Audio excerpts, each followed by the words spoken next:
안녕하세요. 9시 배대 은혜의 시간입니다. 이제 마지막 한 주간입니다. 2020년 코로나로 우리가 한 번도 경험해 보지 못한 한 해가 지나가는데요. 또 그만큼 우리의 삶 속에 은혜가 깊고 컸던 것도 사실입니다. 우리 함께 이번 한 주간을 더욱더 말씀 안에서 기도하면서 저희들이 함께 어, 정말 하나님의 사랑과 은혜 속에 보내기를 소망합니다. 오늘 이제 월요일인데요. 같이 우리가 송구 영신 예배도 이번 주간에 있고 하나님 앞에 우리가 우리의 영혼을 더욱더 가까이 다가가게 하는 시간이 되기를 소망합니다. 오늘 8장 말씀 같이 나누겠는데요. 이 8장은 특별히 예수님께서 사역하실 때 여러 동역자들이 함께 하셨던 그런 모습들을 우리에게 보여주고 또 그들에게 들려주셨던 아주 어, 보물 같은 메시지들, 교훈들을 우리에게 설명해주고 있는 장입니다. 그 전에 우리 함께 목회자님들의 삶들을 같이 한번 나누고 있는데요.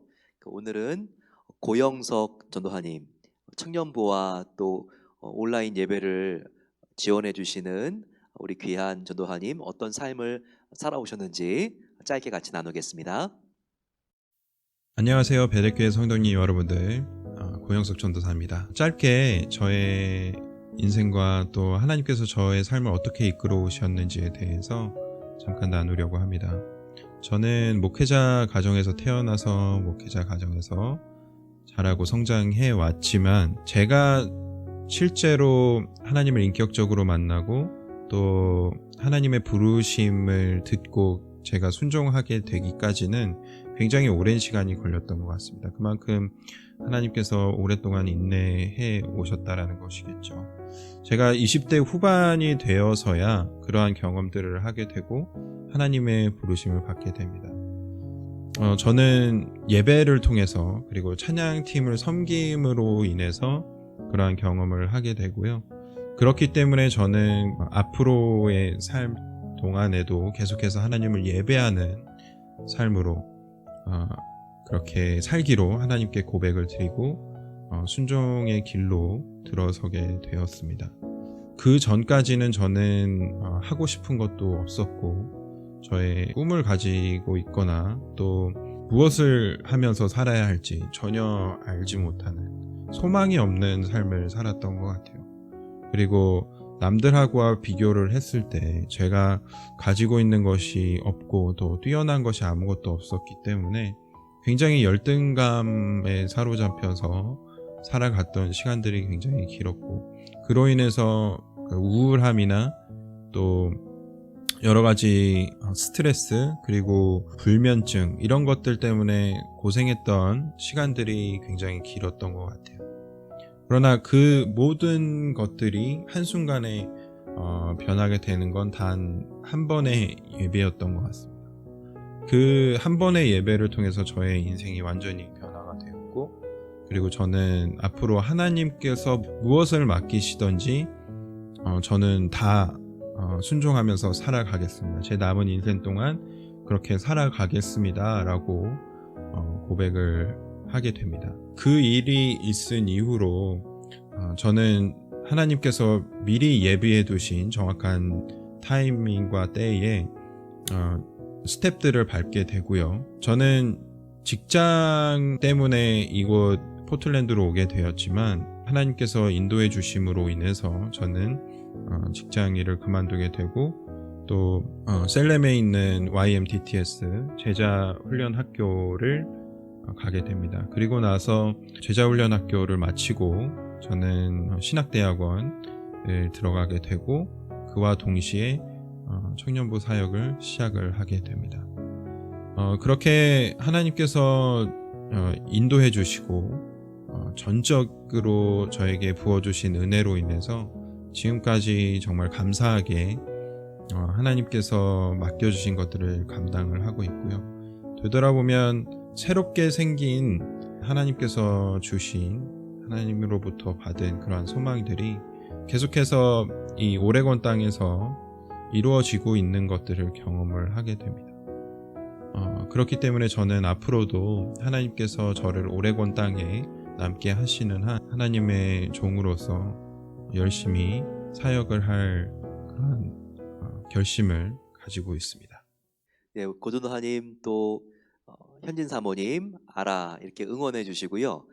정말 하나님의 빛을 이 땅 가운데 비치는 아름다운 가정 될 수 있도록 계속 응원해 주시고 기도해 주시면 감사하겠습니다.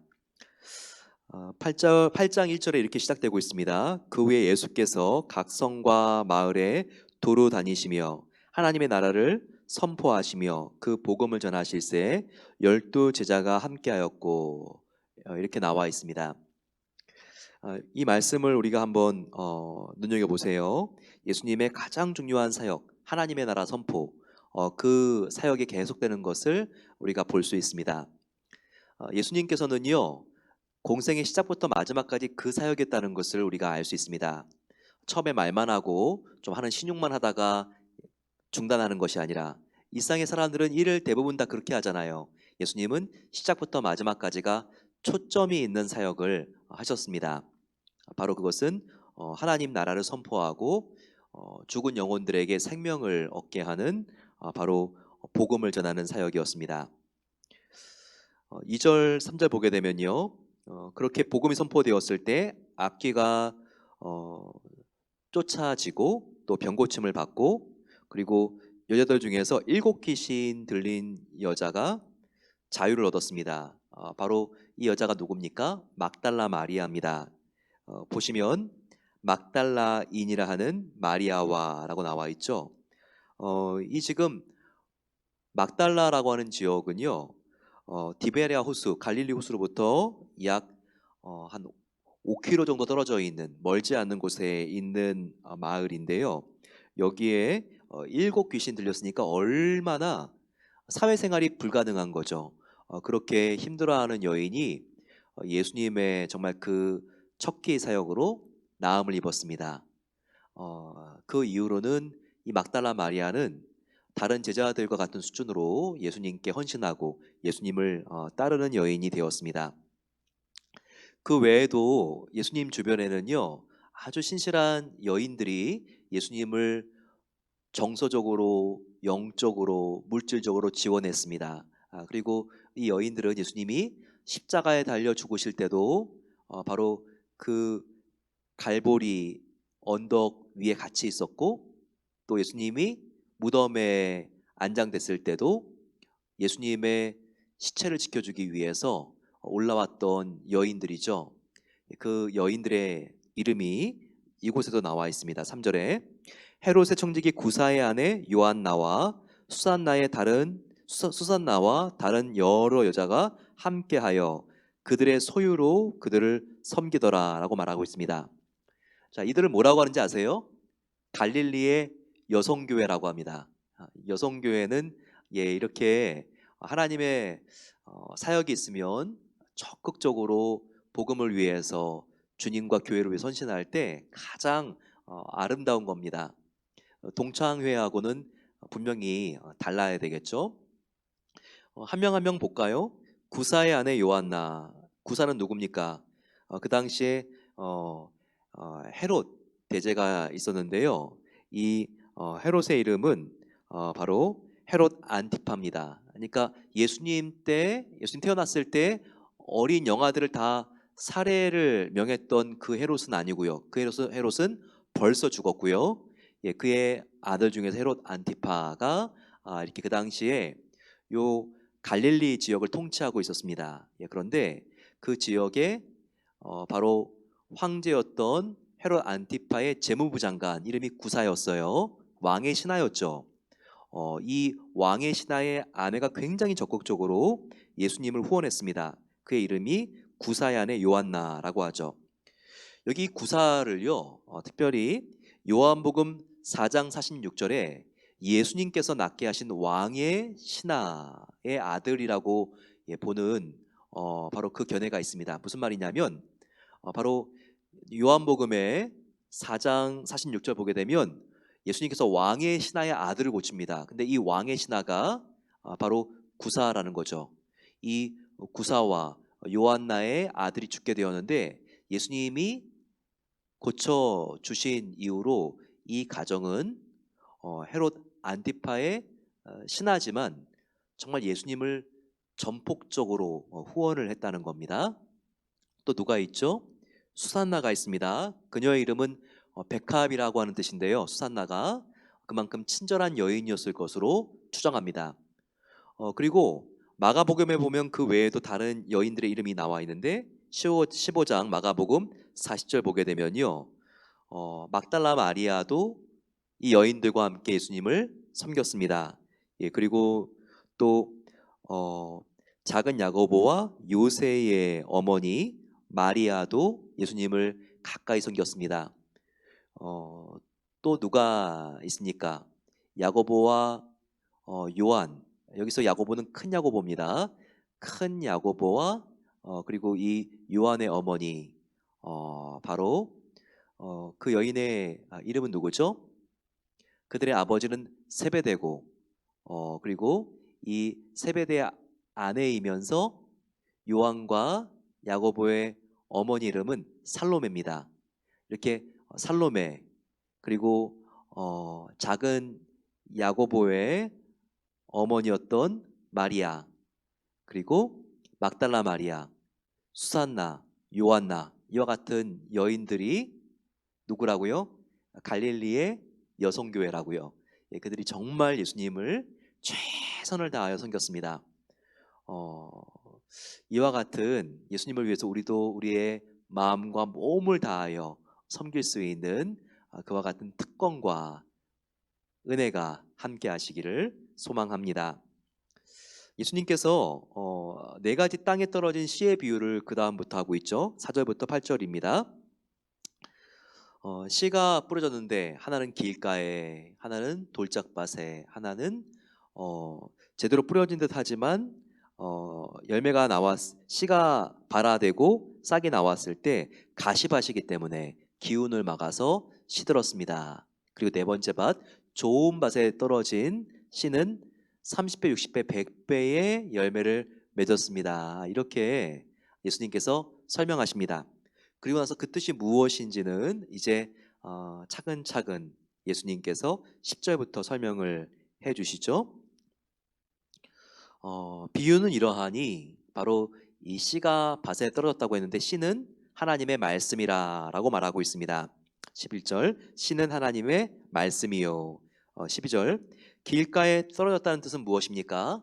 새가 물어가듯이 바로 이 말씀으로 상징되어 있는 바로 그 씨를 새가 물어가듯이 하나님 말씀이 떨어지면 바로 마귀가 새와 같은 새로 비유된 마귀가 결실하지 못하도록 다 물어가는 것을 여기서 의미한다고 했습니다. 그 마음에서 사탄이 그 하나님의 말씀을 다 물어간다는 거예요. 이게 무엇을 의미할까요? 하나님의 말씀이 우리 마음속에 받아들여지고 심겨져야지 그 다음에 씨가 열리면서 싹이라도 나오지 않겠습니까?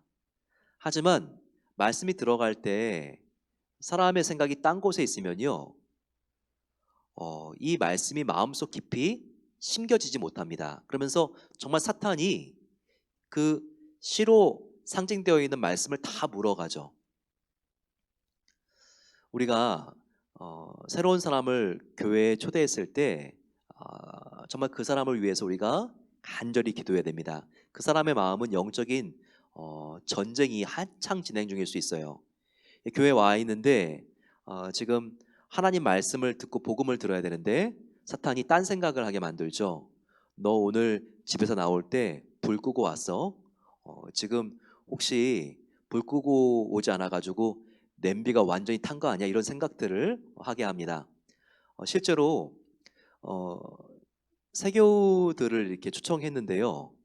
하나님 말씀을 전하고 있는데 어떤 할아버지가 너무나 이렇게 한국에 이전에 복싱에 관심이 많았대요. 권투하는 거 있죠. 그래서 이분이 어떻게든 좀 와달라 그러니까 온 거예요. 그런데도 하나님 말씀을 듣고 있는데 계속해서 권투 생각만 합니다. 누가 지금 이기고 있을까? 근데 도저히 견딜 수가 없었어요. 승부가 궁금해가지고 지금 마음속에 누가 역사하고 있는 거죠? 사탄이요.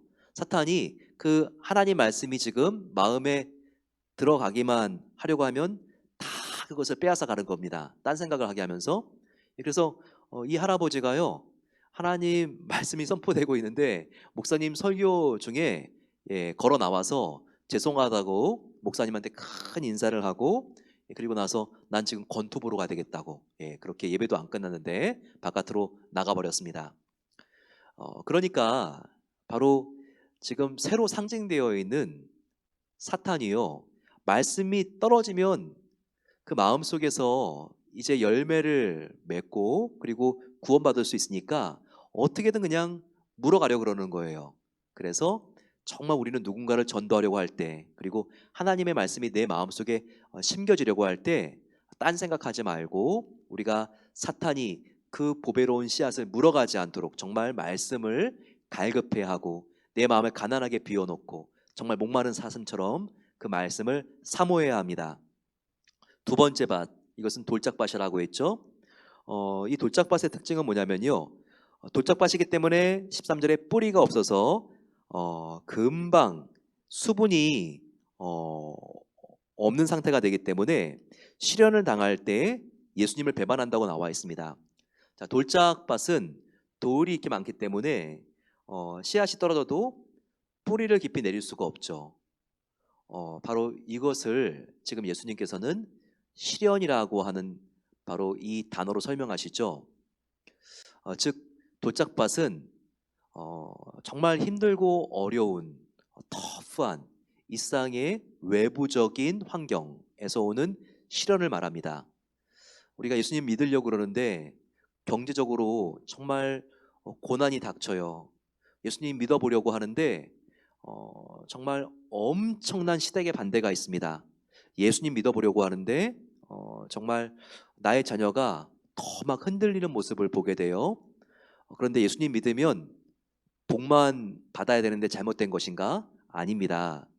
오히려 예수님 믿으려고 하면요, 그게 궁극적으로는 얼마나 큰 축복인지 알기 때문에 사탄이 포기하게 하려고요, 아주 집요하게 우리의 삶을 더 어렵게 만들고 안정된 둥지를 흔들므로써 시련으로 우리가 하나님의 말씀을 받고 뿌리가 내려서 자라 올라가지 못하게 만듭니다. 그래서 우리가 하나님의 말씀이 나의 삶을 더욱더 풍성하게 하고 부흥시키기 위해서 고난이 와도 인내하면서 견디는 기간이 필요하다. 이걸 꼭 기억해야 되겠습니다. 자, 세 번째는요, 이제 씨앗이 발화가 돼서 싹이 나오는데 가시들이 막습니다. 이 가시는 외부 환경에서 오는 고난이 아니라 우리 마음 속에서 일어나는 환난들이에요. 즉 염려와 근심과 걱정, 그리고 쾌락에 마음을 빼앗기는 유혹에 흔들리는 그런 마음들, 바로 이런 마음 안에 있는 그런 상처와 약점들을 의미합니다. 14절에 가시떨기에 떨어졌다고 하는 것은 말씀을 들은 자이나 지내는 중에 이생의 염려, 마음의 문제죠. 염려, 재물과 향락의 기운이 막혀 온전히 결실하지 못하는 자라고 했습니다. 자, 자갈밭에 떨어진 그 씨는요, 바로 그것은 외부에서 오는 고난. 하지만 바로 이 가시떨기 위에 떨어진 씨앗은요, 외부가 아니라 내부에서 일어나는 근심 걱정, 이런 모든 것들은 바로 우리가 말씀을 통해서 우리의 신앙이 자라가는데 결정적으로 방해하는 요인들이라는 것을 알아야 합니다. 하지만 15절, 좋은 밭에서 결실하는 바로 그와 같은 좋은 땅의 특징은 뭡니까? 그것은 착하고 좋은 마음으로 말씀을 듣고 지키어 인내로 결신하는 자라고 말하고 있습니다. 즉 옥토 좋은 밭에 떨어져야지 이 씨앗이 이제 말씀이 풍성하게 결실하게 되고 이 말씀을 통해서 우리의 심령과 삶이 부흥하게 됩니다. 근데 이 좋은 밭의 특징은 뭐죠? 그것은 그 심성이 착하다는 거예요. 온유하다는 말입니다. 이 온유하다는 것, 젠틀하다는 것, 그리고 좋은 마음으로 이 말씀을 듣고 빨아들이고 또 내가 빨아들이고 붙든 말씀을 지키고 순종하고 그리고 한두 번 지키다가 마는 것이 아니라 인내로 결실하는 자.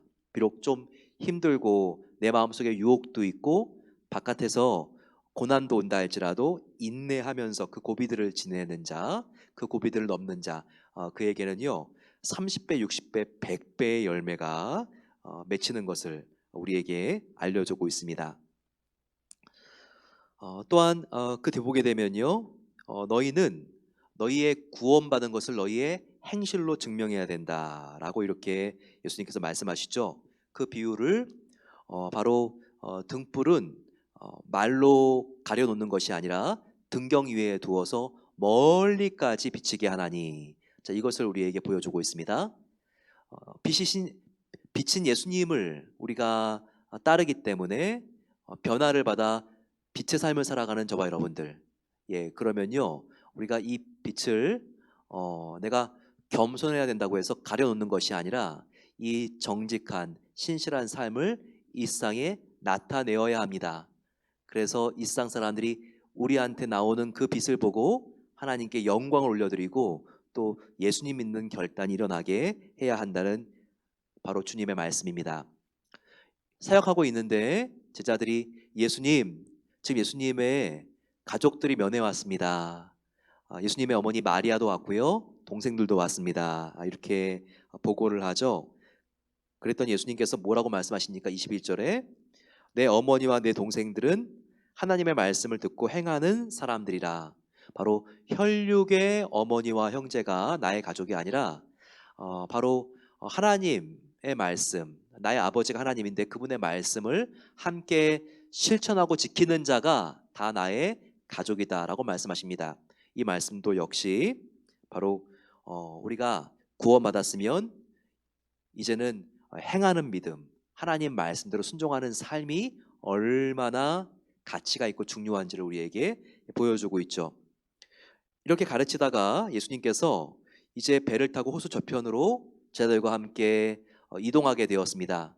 그럴 때 큰 광풍이 몰아치고 배가 이제는 침몰할 정도가 되었어요.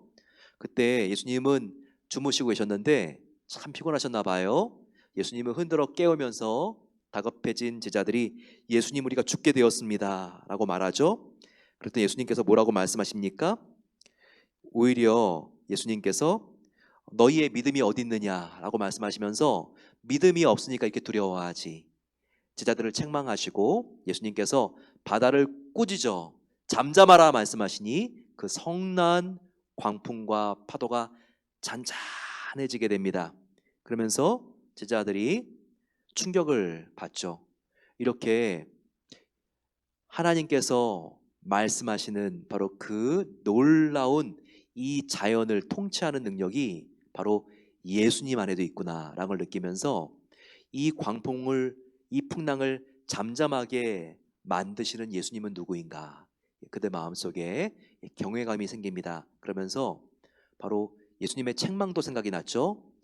너희들이 이렇게 불안해하는 것은 믿음이 없기 때문이다. 여러분, 우리가 예수님이 함께 있는 것을 아는 것, 확신하는 것이 믿음입니다. 믿음이 뭐라고요? 다른 게 아니라, 추상적인 게 아니라 지금 나에게 큰 어려움이 닥쳐왔어요. 그런데 지금 나만 혼자 있는 게 아니라 예수님이 함께 계시다는 것을 믿는 것이 바로 믿음이라고요. 제자들도 아무리 풍랑이 치고 배가 침몰하게 되었어도 지금 하나님이신 예수님이 함께 계신 것을 그들이 더 가깝게 고백할 수 있었으면 떨지 않았을 것입니다. 바로 우리도 이 어려운 시간들을 견딜 수 있는 방법, 바로 그것은 더욱 큰 믿음을 갖는 것인데, 그것은 나 혼자 있는 게 아니다. 예수님이 지금 나와 함께 계시다. 이것을 우리가 믿고 나아가는 것입니다. 이 시간 이와 같은 믿음을 달라고 하나님 큰 믿음을 나에게 주시옵소서. 하나님 지금 풍파가 몰아치고 있습니다. 하지만 이 연말과 새해 아버지 내가 주님 없이 계획하지 않습니다. 하나님이 함께 하실 것을 믿고 나아가게 하옵소서. 같이 한번 주여 함께 부르짖고 기도하겠습니다. 주여, 은혜로우신 아버지 하나님 감사합니다. 아버지 하나님 정말 이 어려운 때 하나님 우리에게 큰 믿음을 주시기를 기도합니다. 나의 영혼에, 우리의 가족에, 우리의 교회에, 우리의 직장에 큰 믿음을 더하여 주시옵소서. 아버지 우리가 믿음 없이 우리가 계획하지 않도록 도와주시고 아버지 하나님이 우리와 함께 계신 것을 믿고 우리가 계획하며 나아가게 되기를 소망합니다. 아버지 하나님 우리는 아무것도 할 수 없습니다. 하지만 주님께서 함께 계시면 아버지 우리가 감당할 수 없는 시험이 없는 것을 믿사오니 주님과 함께 나아갈 수 있게 하옵소서. 아버지 우리들에게 풍랑이 치는 바다와 같이 앞길을 알 수 없는 어려움들이 있습니다. 하나님 정말 휘청휘청거리는 우리의 재정적인 어려움과 아버지 우리들의 정말 자녀들의 알 수 없는 미래와 아버지 우리가 정말 어떻게 될지 모르는 상황과 비즈니스의 환경들이 있습니다. 하지만 아버지 하나님 우리가 정말 문제를 바라보는 것이 아니라 문제를 다스리시는 예수 그리스도를 바라보기를 소망하오니 예수님이 우리 안에 있습니다. 아버지 우리의 인생 배 가운데 선장으로 함께 계시는 예수님을 바라볼 수 있도록 도와주시고 모든 것을 주님께 맡기고 주님과 상담하며 주님께 물어가면서 나아간다면 아버지 하나님 잔잔하게 되지 못할 우리 아버지 하나님 인생의 바다가 없을 것입니다. 우리가 주님만을 믿고 따를 수 있도록 도와주시고 걱정이 될수록 더 아버지 하나님 이 문제를 주님께 가져가 주님께 맡길 수 있도록 하나님께서 은혜를 더하여 주시옵소서. 아버지 하나님 우리를 새롭게 하실 주님을 찬양합니다. 아버지 하나님 주님께서 우리의 마음속에 함께 계시오니 그 주님은 아버지 하나님 하나의 관념이 아니라 정말 살아계신 하나님이 우리와 함께 계시는 것입니다. 주님께 모든 것을 믿고 맡기며 나아갈 수 있도록 하나님께서 은혜를 베풀어 주시옵소서. 정말 우리가 진짜 크리스찬이 되기를 소망합니다. 가짜가 아니라 정말 진짜 크리스찬 되기를 소망하는데 그러면 아버지 정말 우리가 주님의 말씀을 믿고 순종하는 자가 되게 하옵소서. 아버지 그냥 귀에만 좋은 말씀으로 우리가 흘려듣는 것이 아니라 이 말씀이 나의 내면 가운데 잘 심겨지고 깊이 심겨져서 우리의 말이 변하고 생각이 변하고 삶이 변하길 소망합니다. 정말 주님의 참된 제자가 되길 소망합니다. 그러면서 우리가 좋은 밭이 되게 해달라고 같이 주여 함께 부르기도 하겠습니다. 주여 아버지 오늘 네 가지 밭 중에서 우리가 어떤 밭에 있습니까? 아버지 하나님 말씀만 들으면 정말 딴 생각을 하고 산만하여서 아버지 정말 우리가 마음속에 심겨지기도 전에 사탄이 빼앗아 가진 않습니까? 아버지 정말 주님을 믿는다고 하면서 항상 고난이 오면 아버지 이상의 문제가 예수님보다 더 중요한 문제가 아닙니까? 아버지 우리가 또한 정말 우리가 하나님 앞에 더욱더 성장하기를 기대하면서 염려와 근심과 걱정이 우리의 마음 가운데 정말 아버지 넘실거릴 때에도 우리가 정말 믿음을 붙잡지 않고 계속 아버지 하나님 이 염려와 근심과 걱정 속에 우리의 마음을 정말 우리가 내어줄 때가 얼마나 많이 있습니까? 주님 그렇지 않기로 합니다. 우리의 마음속에 영적인 전투가 벌어질 때마다 우리가 전신갑주를 입고 성령 충만하게 주님을 붙잡고 나아가기를 소망합니다. 아버지 무엇보다도 우리가 온유하고 겸손하여서 작은 말씀 하나도 붙들게 하옵소서. 다 아는 말씀이라고 지나가는 것이 아니라 이 작은 말씀을 우리의 마음속에 더욱더 깊이 심게 해주시고 듣고 지키어 아버지 하나님 인내하며 결실할 수 있는 자가 되길 소망합니다. 항상 우리 마음속에 겸손함과 회개의 눈물이 흐르게 하옵소서. 그래서 아버지 하나님 수분이 없는 돌짝밭이 되지 않도록 도와주시고 아버지 정말 주님보다 나의 과거의 상처가 또한 나를 힘들게 한 사람이 더욱더 크게 보이는 아버지 하나님 가시떨기가 우리의 마음을 지배하지 않게 하옵소서. 아버지 우리의 마음이 좋은 땅이 되어서 하나님만 바라보고 나가기를 소망하오니 아버지 온유하고 주님 기뻐하시는 종들이 되어서 주님을 예배하여 아버지 하나님 우리가 쓰임받을 수 있도록 하나님께서 우리를 아버지 하나님 새롭게 하시고 우리의 마음을 새롭게 빚어주시사 우리가 아버지 새로운 삶을 이 새해 살아갈 수 있도록 하나님께서 함께해 주시기를 간절히 기도합니다. 은혜로우신 아버지 하나님 감사합니다. 오늘 우리가 이 누가복음 말씀을 통하여서 새해 우리가 어떠한 마음을 가지고 살아나가야 될지를 미리부터 준비하게 하시니 감사합니다. 하나님 며칠 남지 않은 이 연말 저희들 죄가 떠오를 때마다 더욱더 이 죄를 예수님의 보혈로 세탁하기를 소망합니다. 어떠한 죄도 용서해 주시는 주님 앞에 우리의 아직과 고집과 아버지 단단한 자아를 다 주님께 올려드립니다. 우리를 새롭게 하여 주시고 주님의 놀라운 성품으로 우리를 변화시켜 주시옵소서. 그래서 작은 말씀 하나도 우리가 정말 이 말씀을 귀하게 여기고 붙잡고 순종하며 살기를 간절히 기도합니다. 아버지, 인생의 풍파가 너무나 힘들고 어려울 때가 있습니다. 그럴 때 예수님이 한 배에 탔으면서도 예수님을 보지 못하는 의심하는 제자가 되지 않도록 도와주시고, 어떠한 인생 문제가 있던지 간에 우리의 인생에 예수님께서 함께 계시고 선장으로 계신 것을 믿고 우리의 항해를 예수님께 맡기게 하옵소서. 그럴 때 아버지 하나님, 예수님께서 모든 문제를 다스려 주시고 반드시 잠잠하게 바꿔주실 줄로 믿습니다. 주님께 이러한 믿음을 갖게 해주시고, 믿음은 하나님이 함께 하시는 것을 확신하는 것이오니 주님이 우리와 함께 계시는 것을 믿고 더욱더 담대하게 나아가는 우리 모든 성도님들 끝까지 주님께서 지켜주시고 책임져 주시옵소서. 이제는 우리 주 예수 그리스도의 은혜와 하나님 아버지의 놀라운 사랑하심과 성령 하나님의 감화 인도 교통 충만하게 채워주심이, 믿음은 어떠한 역경과 시련이 있다 할지라도 예수님이 나와 함께 계신 것을 확신하는 것이 믿음인 것을 알고 주님만을 따라가기로 이 시간 결단하는 모든 하나님의 사랑을 입은 성도들 위해 이제로부터 영원까지 함께 계시기를 축원하옵나이다. 아멘. 이 세상 흔들리고 사람들은 변하여도 예수님이 우리와 함께 하십니다. 우리가 인생의 거친 바다를 항해할 때 바로 우리의 인생 배에 나와 함께 하시는 그 주님을 우리가 주인으로 선장으로 모셔드리고 나아갈 때 하나님께서 해결해 주지 못하실 어떤 우리 인생 문제도 없습니다. 이런 담대함으로 저희들이 나가게 되시기를 축복합니다.